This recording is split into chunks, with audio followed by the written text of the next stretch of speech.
Mr. Welch? Mr. Welch? Are you seeking recognition? Or is that just a false rumor? No, I am seeking recognition.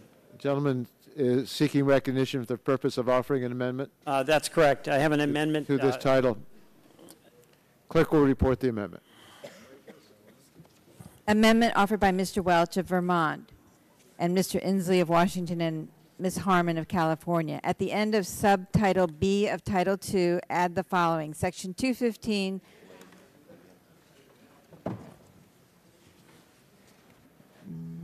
Without objection, the Certification stoves program. amendment will be considered as read, and the Chair recognizes Mr. Welch. Thank you, Mr. Chairman. This amendment offered by Mr. Inslee and Ms. Harmon is about wood stoves, and it is based upon the two things. One, many states, including Vermont, folks use wood stoves to provide efficient heat, but the old stoves do cause some significant discharge of carbon emissions. And this is about establishing a certified stove program with the goal of reducing particulate emission. The specifics in this is that it would apply to wood stoves, pellet stoves, or a fireplace insert that use wood or pellets for fuel, which meet EPA standards of performance for new residential wood heaters. The EPA administrator is directed under this amendment to create a program to replace wood stoves that don't meet the standards of performance. Many of the older stoves didn't have catalytic converters and updated technological devices that help reduce the emissions. Funding would be used towards installation of a replacement certified stove and necessary replacement of or repairs to relevant items necessary for safe installation. $20 million it would be available for fiscal years 2010 through 2014, and 72% would be designated for use to carry out the program under this section nationwide. 25% would be designated for use to carry out the program under this section on lands held in trust for the benefit of federally recognized Indian tribes, and 3% would be designated for use to carry out the program under this section in Alaskan Native villages or regional or village incorporations. I yield back.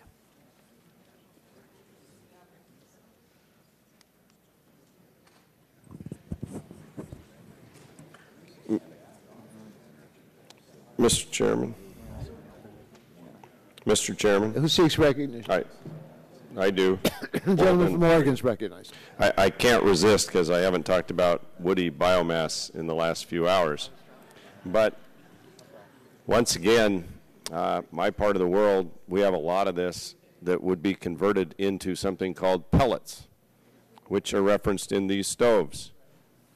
That's what we're trying to fix in the bill so that the material that comes off these forests can be converted into pellets and that generation of energy would be considered renewable. And I guess that's a frustration I'm going to continue to express until we get it right here, that the underlying bill treats pellets from forest lands, from mature forests that are dead, dying, beetle infested, whatever, as non-renewable. And I don't get why there's that distinction when the same wood off private land is treated as renewable. And so I just put that on the record. Hopefully we'll be able to go back to Title I of this bill, get one more crack at the mature forest line, because I think people have figured out I was right yesterday, and we can correct this problem. So I yield back. Mr. Chairman. Mr. Barton. I seek recognition to strike the requisite number of words. Gentleman is recognized. Mr. Chairman, I want to ask the author of the amendment some questions before I make a decision on the amendment. I would assume that many people in Vermont and New Hampshire heat their homes with these stoves. They're their primary source of heat. Is that correct? I'm among them. You're among them. Do you have an idea of what percentage of the population this is the primary heating source? I don't. It's a minority. Vermont actually is one of the states, I think, with probably the highest percentage of folks who use this either as primary or most often, as I do, as supplemental.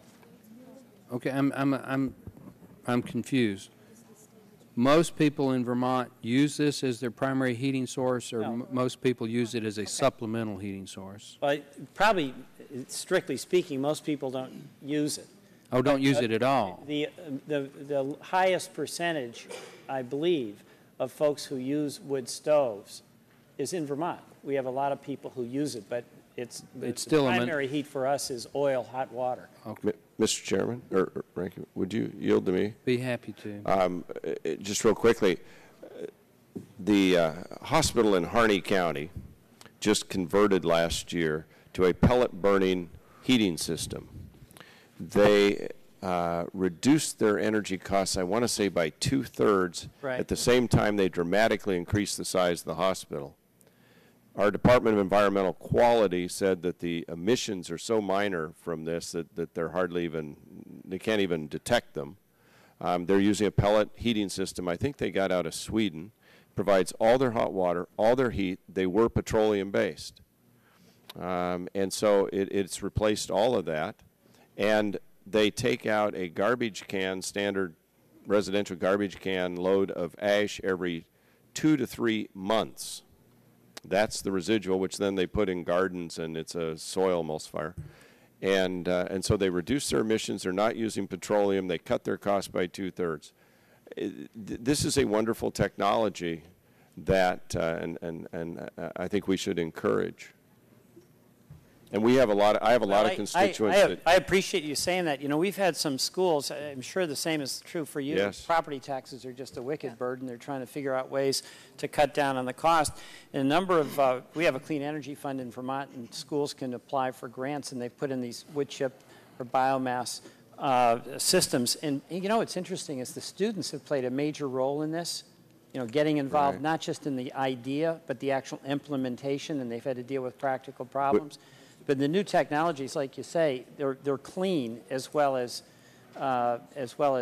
using the biomass and wood products. And we're working off the ranking member's time here. sorry. I'll be brief, but I have a school that did the same thing. Went to hog fuel. It's wood chips, and dramatically reduced their oil use to heat their school. The trouble is the only chips they could get, they have to truck in from like probably 60 miles away off private forest land. They're surrounded by federal forest land. I mean, that needs treatment, and that's why I'm saying there are some excellent things we could do to stop using petroleum, start using wood that would be efficient and better for the environment, and reduce fires. Well, Mr. Reclaiming my time, I am of a mixed opinion about this. I'm a strong supporter of the technology. Former Congressman Charlie Bass of New Hampshire was a big advocate of wood pellet stoves. But apparently this is not a primary heating source for many people. It's more of a secondary heating source, and I've tried to carefully read the amendment. Mercifully, it's written in language that normal people can understand, so I want to compliment you on that it's not too technical. As I understand it, you want to create a program that all wood stoves sold have to meet certain performance requirements, but you also want to set up a program that if a stove doesn't meet that performance requirement, you can apply to the EPA for funding to replace it. And you've authorized $20 million, if I understand it correctly, Right. for such replacement program. You also have a provision that sets up some mandatory emission reductions programs, but they're not to be considered mandated. So I'm going to mildly oppose it. I think it's a little bit of overkill, but I'm certainly not opposed to wood pellet stoves. So I'm going to oppose the amendment. Are we ready for the question? Mr. Chairman, just a quick question. Yes, On gentleman. to the author of the amendment on page 6 on certification.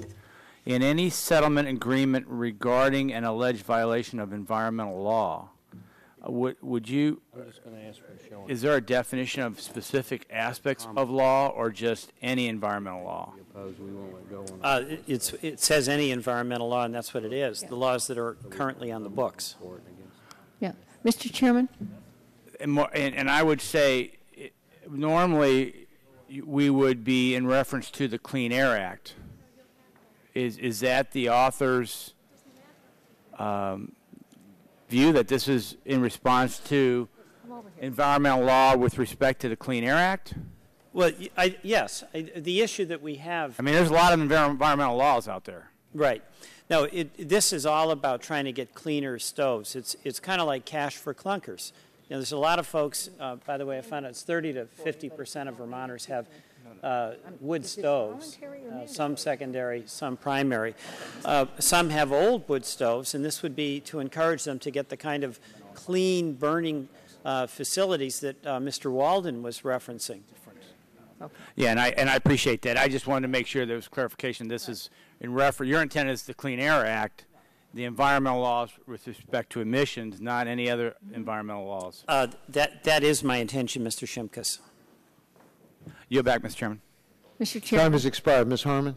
Yeah, I am proud to co-sponsor this amendment, and I've just checked again with staff, and my understanding, and I'd like Mr. Walsh to correct me if I'm wrong, is that it is not a mandatory program, it's a voluntary program. That's and correct. That's correct. Am I correct? You are correct. And so I just would hope that Mr. Barton might reconsider his soft opposition. Why I like this is, as he says, it's an interesting technology.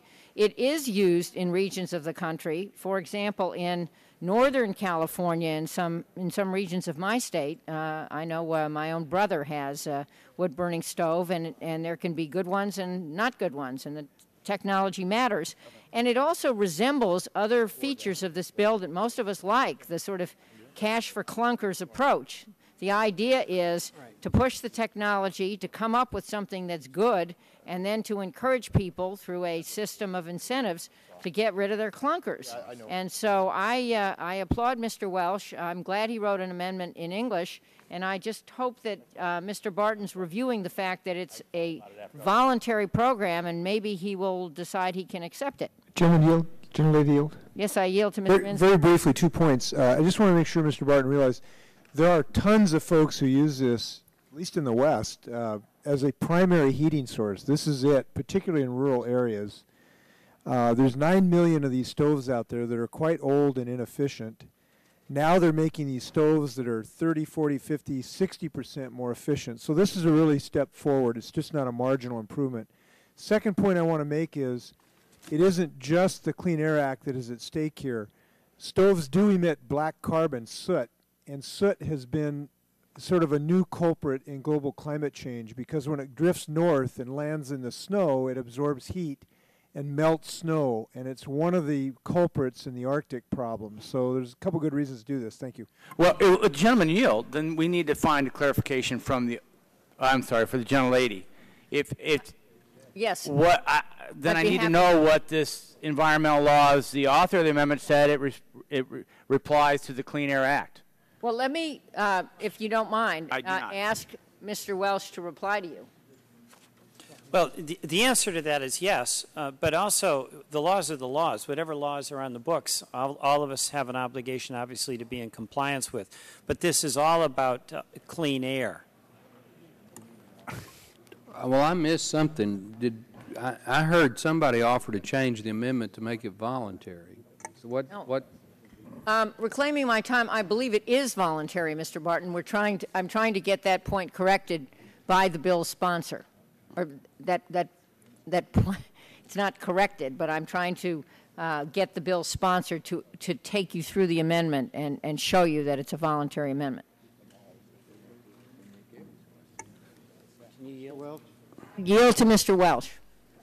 Thank you. Just to clarify a little further for Mr. Shimkus and his good question, what that section is really about is giving the EPA authority to allow someone who's found to have been in violation of some environmental law, pollution, for pollution, to essentially avoid a fine by installing the proper equipment. So it's an incentive and actually some help to provide that person or that entity with a clean stove, and that's a win-win. Folks who have stoves like them.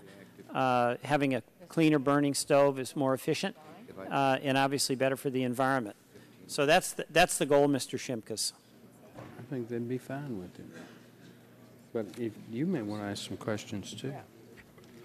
So, who has the time? I had the time. Okay. And well, I will on page 2, at the bottom of the page, on line 20, under the heading Establishment, it says the administrator shall establish and carry out a program. Yeah. Shall. That's not Yeah. may. Mr. Barton, it says to assist in the replacement of wood stoves, etc.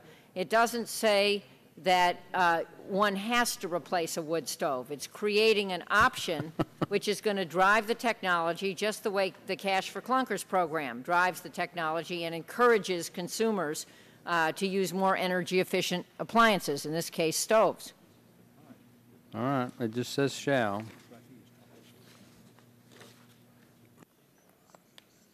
The chair would like to know the status of the amendment.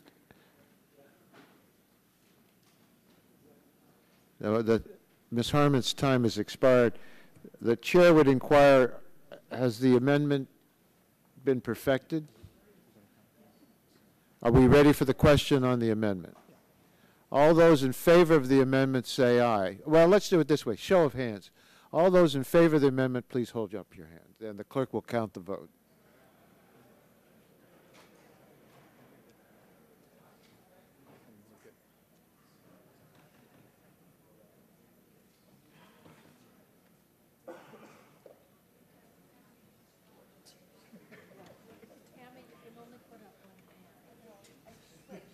Anna, put your hand, yeah. Oh, okay.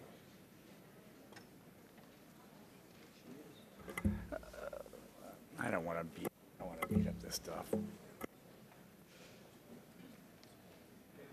All those opposed to the amendment, please raise your hand. Okay.